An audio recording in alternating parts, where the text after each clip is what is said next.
ልጆች ደግሞ ሕፃን ሆነ አሁን እኛ ሁላችን ሕፃን ሆነን የሰማነውን ነገር እንረሳዋለን? አንረሳውም። የሰማነው መዝሙር፣ የሰማነው ጥሩ ነገር፣ መጥፎም ነገር አይረሳም። ስለዚህ የልጆቻችሁ ትዝታ ውስጥ እግዚአብሔርን ጨምሩት፣ ንገሯቸው፣ ሕጌን ንገሯቸው፣ ትእዛዜን እንደዛ አድርጋ አሳድጋቸው ብሎ ተናግሯል። የወላጅንም ያህል ተጽዕኖ ያለው የለም። እውነት ለመናገር የትኛውም አስተማሪ የወላጅ ልጆች በነገራችን ላይ ወላጆቻቸውን ከማንም በላይ አድርገው ነው ከሀገር መሪ ወላጆቻቸው ይበልጣሉ። ዛሬ ፕሬዚዳንቱ፣ ጠቅላይ ሚኒስትሩ፣ ንጉሱ እንዲህ ያለ ከሚባሉ አባዬ ብሏል የሚለው ይበልጥባቸው። ለነሱ ንጉስ እናትና አባት ናቸው። ንጉስና ንግስት የንጉስ ያህል ነው የሚሰሙ፣ የባሪያ ያህል ነው የሚታዘዙ። ስናድግ ነው እንጂ ከኛ አባት ከኛ እናት የሚበልጥ ያለ እኮ አይመስልም። ወላጆቻችን ከሰጡን የሚበልጥ ስጦታ ያለ አይመስልም። በዚህ ጊዜ ተጠቅመህ ቀረጻቸው፣ ስራቸው ብሎ ያሳስባል ማለት ነው።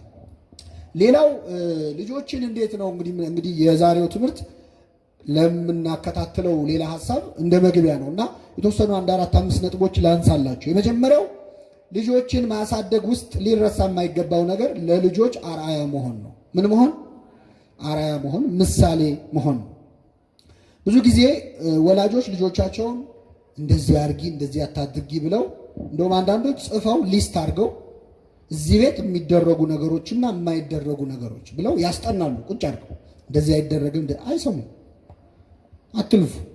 ልጆች ከምንነግራቸው በላይ ስናደርግ የሚያዩትን የሚሰሙት። በአይናቸው ነው የሚሰሙት፣ በጆሯቸው አይደለም። ስለዚህ አንተ ልጆችህ እንዲሆኑ የምትፈልገውን ነገር ሆነ አሳያቸው። በጣም እንግዲህ የመጀመሪያቸው ነው እዚህ ምድር ላይ ሲመጡ፣ ይህን ማወቅ አለባችሁ። ስለዚህ እያዩ ነው እያንዳንዱ የሚከሰተው የሚካሄደውን ነገር እያዩ የቱን ልምሰል እያሉ እየመረጡ ነው። ስናረግ ያየነውን ይሆናል። አነጋገራቸው፣ አካሄዳቸው፣ አስተሳሰባቸው በተለይ ወላጆች የሚያደርጉት ነገር ላይ ይመሰረታል። ስለዚህ አርአያ መሆን በጣም በጣም እጅግ ወሳኝ ነው። ልጅን በሚሄድበት መንገድ ምራው፣ በሸመገለ ጊዜ ከእርሱ ፈቀቅ አይልም ይላል። ምራው ማለት አንተ ከፊት ምን በል ሂድ ማለት አድርገህ አሳየው ማለት ነው። ምራው ማለት ምሳሌ ሆነው ማለት ነው። እንዲያድርግ ከምትለው በላይ ስታደርግ ያየውን ነው የሚወስደው፣ ጥሩም መጥፎም ነገር። ልጆች ስንጸልይ ካዩን ጸሎት ይማራሉ። መጸለይ ያስፈልጋል ከሚለው ይልቅ ስትጸልይ ሲያዩ መጸለይ ያምራቸዋል። ስትመጸውት ሲያዩ መመጽወት ያምራቸዋል። ልጆች ሆነን ቤተክርስቲያን ሄደን ስንሳለም ሲሰግዱ አይተን አይደል የሰገድነው እንጂ ስገድ ተብለን አይደለም። ስለዚህ ምሳሌ መሆን የመጀመሪያው እጅግ በጣም ወሳኝ የሆነ ነጥብ ነው። ክፉም ነገር ግን ያሉ በነገራችን ላይ ስናማካዩ ያማል። ለምሳሌ የሆነን ሰው ሲመጣ ደህና ነሽ ደህና ነህ ብለን ፈገግ ብለን ተቀብለን ሲወጣ ምን ትመስላለች ካልን፣ ምን አይነት ሰው ነች ካልን ይህንም ይሰማል። ለካ እንደዚህ ይደረጋል ይላል። ቤተ ክርስቲያን ስንመጣ መንፈሳዊ ትሑታን ሆነን ይዘናቸዋል። ቤተ ክርስቲያን ውስጥ ስንሆን ጸሎተኞች፣ ትሑት፣ ሰላምተኞች፣ ሌላ ቦታ ቁጡ ስንሆን ካዩ ቤተ ክርስቲያን ማለት ሰው እየሄደ የሚያስመስልባት ቦታ እንደሆነች ይረዳል። ድራማ ሊሰሩ ነው የሚመጡት ማለት ነው። ከማን ያዩት? ከኛ ያዩት። እያንዳንዱ የምናደርገውን ነገር እየለቀሙ የህይወት ፕሪንሲፕላቸው ነው የሚያደርጉት። እኛ ላይ ጥሏቸው እግዚአብሔር ቅዱስ ዮሐንስ አፈወርቅ ምን አለ? ንጹሕ አድርጎ ሰጥቷችሁ ነው አቆሽሻችሁ የምትመልሱለት ይላል። ንጹሕን ቅዱሱን ሕፃን ማለት ነው። ስለዚህ ምን ያህል አደራ እንዳለብን እንድናውቅ ነው። የመጀመሪያው ነገር ምሳሌ መሆን ነው። ቃላቶቻችንን የምንናገረው ጥሩም መጥፎም ነገር ያሉ በጣም እንቆጣለን፣ እንበሳጫለን። ግን ልጆች የመጀመሪያቸው ገና ኤክስፒሪየንስ እያደረጉ አሁን አንዳንዴ እቃ ሕፃን ልጅ ገና አሁን ትንሽ ልጅ እቃ ሲሰበር የሚቆጡ ወላጆች አሉ። ይሄ ልጅ እኮ እንደሚሰበር ያወቀው ጥሎ ነው። አሁን ማለት ድሮ ሳይወለድ ማህፀን ውስጥ እቃ አለ የለም፣ በሌላ ዓለም ላይ ኖሮ ነው የመጣው። ስለዚህ እቃ ሲጥል ሲሰበር ይላል፣ ሲወድቅ ምን ይላል ማለት ነው? ይሰበረ። ከዛ ወደ ቴሌቪዥኑ አይሄድም፣ ከሄደም እንይዘዋለን አያያዙን። ግን የመጀመሪያ ኤክስፒሪየንስ እያደረጉ ነው እነዚህ ልጆች ገና መምጣታቸው ነው። ይሄን አንረዳም። እንደ ትልቅ ሰው የሚጮህባቸው ሰው አርአያ መሆን ምሳሌ መሆን የመጀመሪያው ነው። ሁለተኛው የንግግሮቻችንን ኃይል መረዳት። ሕፃናት ከየትኛውም ቁንጥጫና ግርፊያ በላይ የማይረሱት ጠባሳ የሚጥልባቸው ቃላት ነው። የምንናገረው ንግግር በጣም በጣም ልጆች ላይ ተጽዕኖ አለው። ሰነፍ ተብሎ ያደገ ልጅ ይቸገራል ይህንን ቃል ለመርሳት። በልጅነቱ ነው የነቀስንበት፣ ህሊናው ውስጥ ነው የተነቀሰበት። አትችልም፣ ሰነፍ ነህ እየተባለ ያደገ ልጅ፣ አይገባውም ትምህርት የተባለ ልጅ ማስጠናት በጣም ከባድ ነው። አይገባህም የሚል ድምፅ ውስጡ ስላለ ማለት ቃላቱ በጣም ኃይል አላቸው። ስለዚህ የምንናገረው ኃይል ምን ያህል ልጆች ላይ ተጽዕኖ ምንድነው? የምንናገረው ቃል አንደኛ እኛን የሚያዩበትን አይን ይወስናል። አይወደኝም፣ አትወደኝም፣ እናቴ አባቴ ይጠሉኛል ብሎ ያስባሉ። ሁለተኛ ራሳቸውን የሚያዩበትም አልረባም፣ ሰነፍ ነኝ፣ አይገባኝም ብለው ራሳቸውን በጣም እንዲጠሉ ያደርጋቸዋል። አልፎ ተርፎ ወደ ሌላው ዓለም ሲሄዱም ተወዳዳሪ እንዳይሆኑ ተምረው ሰርተው ከሌላው እኩል እንዳይኖሩ ያደርጋቸው። ስለዚህ አንደበትን በጣም መጠበቅ መጠንቀቅ በጣም ያስፈልጋል። ምክር መስጠት፣ ማሳየት፣ መንገድ ማሳየት እንጂ አለመሳደብ። ደግሞ ዝም ብሎ ማወደስም ደግሞ ጥሩ አይደለም። አንዳንድ ወላጆች የልጆቻቸውን በራስ መተማመን የጨመሩ መስሏቸው በቃ በጣም ሁሉን ነገር ትችላለህ ይችላል እንዴ ልጅ ሁሉን ይችላል። እሺ አሁን በዘመን ያመጣብን አንዱ ጥሩ ያልሆነ ነገር መቼስ ለዚህ ለጉባኤ ስለማንሰራ ማንሳት ፈልጋለሁ። አንዳንዴ ሞቲቬሽናል እንትን እየተባለ የማትችለው ነገር የለም። ኧረ አለ ብዙ የማትችሉት ነገር አለ የለም። ለሰው እንደውም የሚችለውን ከማወቅ በላይ የማይችለውን ማወቅ ይጠቅመዋል፣ ጊዜውን እንዳያጠፋ ማለት። ለእያንዳንዱ ሰው የተሰጠው ጸጋ ምን ያለ ነው? የተለያየ ነው። ሁሉን ነገር እችላለሁ ብለው መጥተው የስርዓት ቁጥር ጨመሩ ሌሎች ዓለማት። ልጆቻችንን ዝም ብለህ ትችላለህ በሚል ከመጠን ያለፈ ሙገሳ እና ራሱን ከፍ አድርጎ እንዲያይ ማድረግ አይደለም። ተፈላጊ መሆን እንዲችል ነው ማስተማር ያለብን። እሱ እኔ አስፈላጊ ነኝ እንዲል ሳይሆን ሌሎች እሱን ምን እንዲሉት እንዲፈልጉት አድርጎ ማሳደግ ነው። እና ብቻ በንግግሮቻችን በጣም መጠንቀቅ አለብን። እጅግ በጣም ወሳኝ የልጆችን ሰብዕና ስለሚይዝ ማለት ነው። ሌላው ራስን መግዛት በጣም ያስፈልጋል። ወላጅ የሆነ ሁሉ ራስን መግዛት እንግዲህ ከመንፈስ ፍሬዎች አንዱ ከየዋሃት ከፍቅር ከመሳሰሉት ከትህትና ጋር ራስን መግዛት በጣም አስፈላጊ ነው። ራስን መግዛት ማለት ምንድን ነው? ከልጅ አስተዳደግ ስሜታዊ አለመሆን፣ ቁጡ አለመሆን። እንግዲህ ልጆች በጣም አስቸጋሪ ናቸው። ገና መምጣታቸው ነው ብለናል አይደል? ስለዚህ ገና የመጣ ሰው የሚያደርገውን ሁሉ ያደርጋሉ። በጣም ያስቸግራሉ። ተነግሯቸው ላይ ሰሙ ይችላሉ። ግን የምናደርገው ነገር እነሱ ለኛ ያላቸውን ክብር ወይ ጨምሯል ወይ ቀንሷል። አንዳንድ ወላጆች በልጆቻቸው በጣም ከመበሳጨታቸው የተነሳ ይጮሃሉ። ልጆቻቸው ልታሳብደኝ ነው እንደሚላል ሕፃን ልጁን ማለት ነው። እና ተው ብሎ በጣም ተጮሆበት ይተዋል ለጊዜው ያን ነገር ግን ያነባል። አሃ ይላል። ካሁን በኋላ የምትወው ልክ እንዲህ ሲጮህ ነው ይላል። ማለት ተው ሲባል አይሰማም። ኧረ ተው ሲባልም አይሰማም። ሲባል ይሰማል። እየሰማችሁ ነው አይደለም? እኛው ነን ያሰመር ነው። እንደዚህ በጣም ሲጮህ ነው ለካ ይላል። ሁለተኛ ንቀትም ያድርበታል። ልጆች ደጋግሞ የሚነገራቸውን ነገር እየሰሙ ሲመጡ ንግግራችን ኃይል እያጣ እየደከመ ይመጣል። ክብር እናጣለን። አንዳንዴ ወላጆች ልጆች ለማስፈራራት ይዝቱና አያደርጉትም። ለምሳሌ ቸኩለው ሊሄዱ ብለው ልጁ አልሄድ ካለ ጥዬ ነው የሚሄደው ይላል። ከዛ ልጁ ጥዬ ነው የሚሄደው ሲባል ነው እንዴ ብሎ ደንግጦ ይመጣል፣ ይሄዳል። ከዛ ጥላኛ አትሄድም የሚል ደግሞ ኢንፎርሜሽን ያዘ ማለት ነው። እቺን ለሌላ ቀን ማስታወሻ ጥዬ ነው የሚሄደው ስትል አትሄጂም ይላል በሆዱ። እንደዚህ ፓተርን ያነባሉ ልጆች። ያደረግከውን ያላደረግከውን፣ ያልከውን ያላልከውን፣ አደርጋለሁ ብለህ የተውከውን እያነበቡ ይሰሩሃል። አንተን እንዴት አድርጌ ነው ከዚች ልጅ ጋር ከዚህ ሰውዬ ጋር የምኖረው ብለው በደንብ ይገም። ከዛ በኋላ መቁሰል ነው። ስለዚህ መጠንቀቅ በጣም ያስፈልጋል። አልቅሰው አንዳንዴ ልጆች ይሄን ነገር ፈልጋለሁ ብለው አይሰጥም ሲባሉ በጣም ያለቅሳሉ። እሺ በቃ እንካ ከተባለ መፍትሄው ምንድን ነው? ማልቀስ ነው።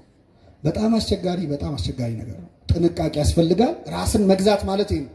ከህፃኑ ጋር እኩል መከር። አንዳንድ ወላጅ የኃይል እንትን ውድድር ያደርጋል ከልጆቹ ጋር። ፓወር ስትራግል የሚባለው ማለት ነው። ምን ማለት ነው? ይህንን እንዳነካ ለምን ሲባል ስላልኩኝ እኔ ስላልኩኝ።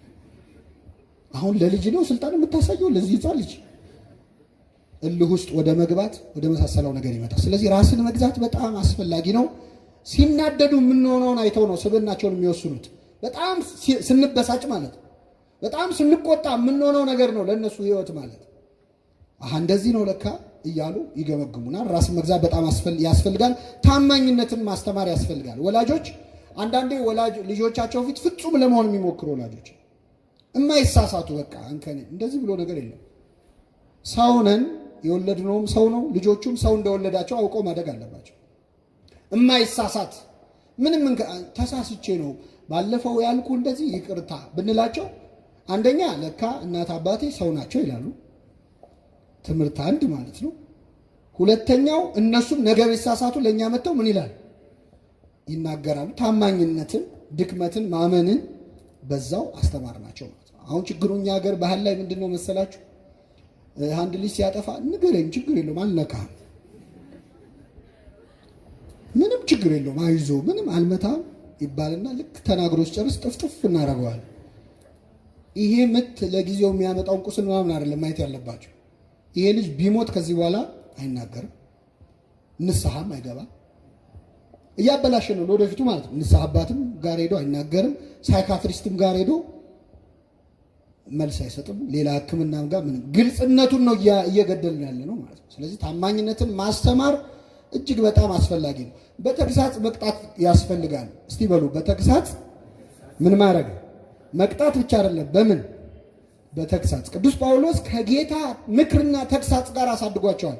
ልጆችን መምከር ያስፈልጋል፣ መገሰጽ ያስፈልጋል፣ መቅጣትም ያስፈልጋል። መገረፍን በተመለከተ መጽሐፍ ቅዱስ ግልጽ ነው። እኔ ሐሳብ ከምሰጥ ላንብብላችሁ። ሕፃንን ከመቅጣት ቸል አትበል ይላል ምሳሌ 23:13 ሕፃንን ከመቅጣት ቸል አትበል፣ በበትር ብትመታው አይሞትምና። በበትር ትመታዋለህ፣ ነፍሱን ግን ትታደጋታለህ። ምኑን ትታደጋለህ? ስጋውን መተህ ነፍሱን ትታደገዋል። ብትመታው አይሞትም። ስለዚህ ያስፈልጋል ማለት ነው። መጽሐፈ ሲራክ ደግሞ የበለጠ ይገርማል። ልጅን አንተ ሕፃን ሆኖ ማትመታው ከሆነ ሲያድግ እሱ ይመታሃል። ስለዚህ ከሚመታ ብትመታው አይሻልም? ቀድሞ ብታስተካክለው። ይሄ ማለት ደግሞ እንደው ይሄ በርበሬ ማጠን ምናምን አይጨምርም። አደራችሁን። ይሄ ማሰቃየት ምናምን አይጨምርም። ከመጠን ማለፍ የለበትም። በበትር ለመምታት ይላል ምሳሌ 13:4 በበትር ለመምታት የሚራራ ሰው ልጁን ይጠላል። በጣም ይገርም። ልጁን ለመቅጣት በበትር የሚሳሳ ሰው ልጁን ይጠላዋል፣ አይወደውም። ልጁን የሚወድ ግን ተግቶ ይገስጸዋል።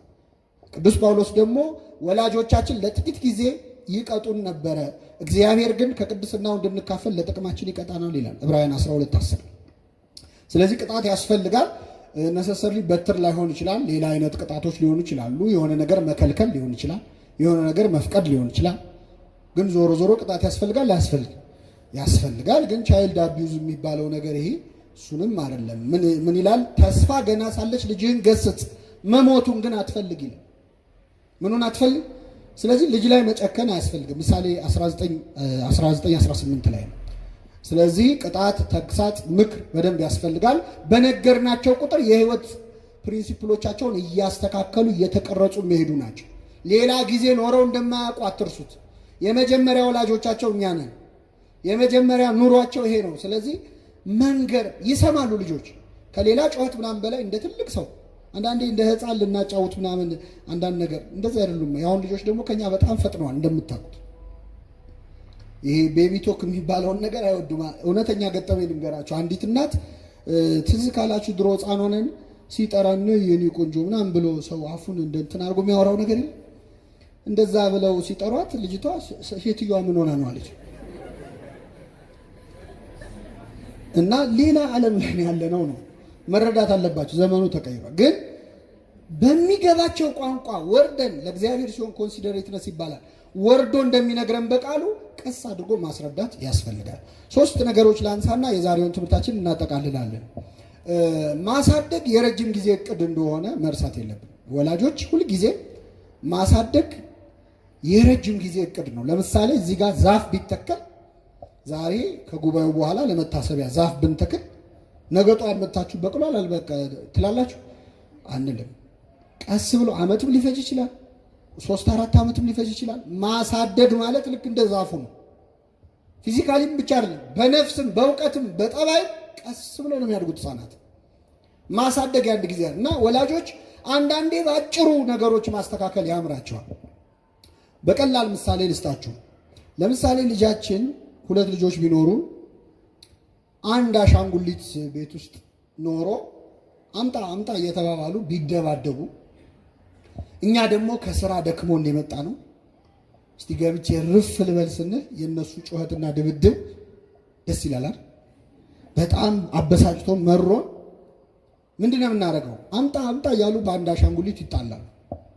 ብዙ መፍትሄ አለ። ቀለል ያለውን መፍትሄ ልንገራችሁ። ምን ማድረግ ነው? አንተም አትጫወትም። ሁለተኛ መፍትሄ ውጡ፣ ከዚህ ቤት እዛ ውጪ ውጡና እንትን በሉ። እሱም ቀላል ነው አይደል? ሌላ መፍትሄ፣ ሌላ አሻንጉሊት ገዝቶ ወይ አምጥቶ መስጠት። ቤቱ ሰላም እንዲሆን ከሆነ የፈለከው ይቻላል። ያን ቀን በሰላም ያልፋል። ልጆቹን ግን ሌላ ነገር እያደረግናቸው ነው። ምን ካላችሁ አንዱን አሻንጉሊት ሲጣሉ፣ በአንዱ አሻንጉሊት ሲጣሉ የመጨረሻው ጥሩ መፍትሄ ቁጭ አድርጎ አነጋግሮ ዛሬ እሱ ይጫወት ብሎ ማስማማት ነው። ግን የወሰድናቸው ሾርት ከቶች ያን ለመገላገል ብለን ለምሳሌ ሁለታችሁም አትጫወቱም ማለት ከሆነ መፍትሄያችን እነዚህ ልጆች ከሰው ጋር ተጋርቶ አንድን ነገር መጠቀም እንዳይችሉ እያደረግናቸው ነው ማለት ነው። ህይወት ደግሞ ሁልጊዜ ሁለት አይሆንም። አንዳንድ አለ ከሰው ጋር የምትጠቀመዋል። ኮሌጅ ሲገባ አብሮ የሆነ ዶርም ይጠቀማል።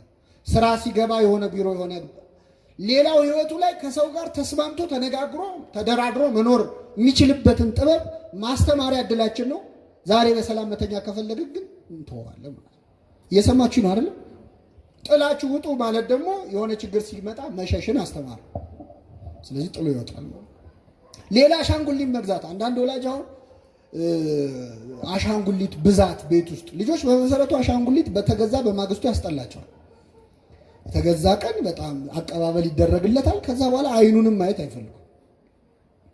ብዙ ወላጆች ልጆቻቸውን ጸጥ ለማሰኘት ሌላ አሻንጉሊት፣ አሁንም ሌላ አሻንጉሊት፣ ቤቱን በአሻንጉሊት መዋለ ሕፃናት ማስመሰል ይቻላል። ግን ምንድነው ችግሩ? አንደኛ በጣም ማቴሪያሊስት እያደረግናቸው ነው ልጆችን፣ የማይጠግቡ ስስት የለመዱ። ከዛ ሌላው በህይወት ምንም የማያስደስታቸው በቃ አዲስ ነገር እንደፈለጉ ሆነው ስለሆነ ምንም ትርጉም የማይሰጣቸው ወደ መሆን እንዲመጡ ሳናስበው እናደርግ። ተነጋግሮ ተስማምቶ መኖር እንዳይችሉ ነው። እና አንዳንዴ ጊዜያዊ ሰላም ለማግኘት ብለን የልጆቻችንን ሰብዕና የሚነካ ነገር እንዳናደርግ።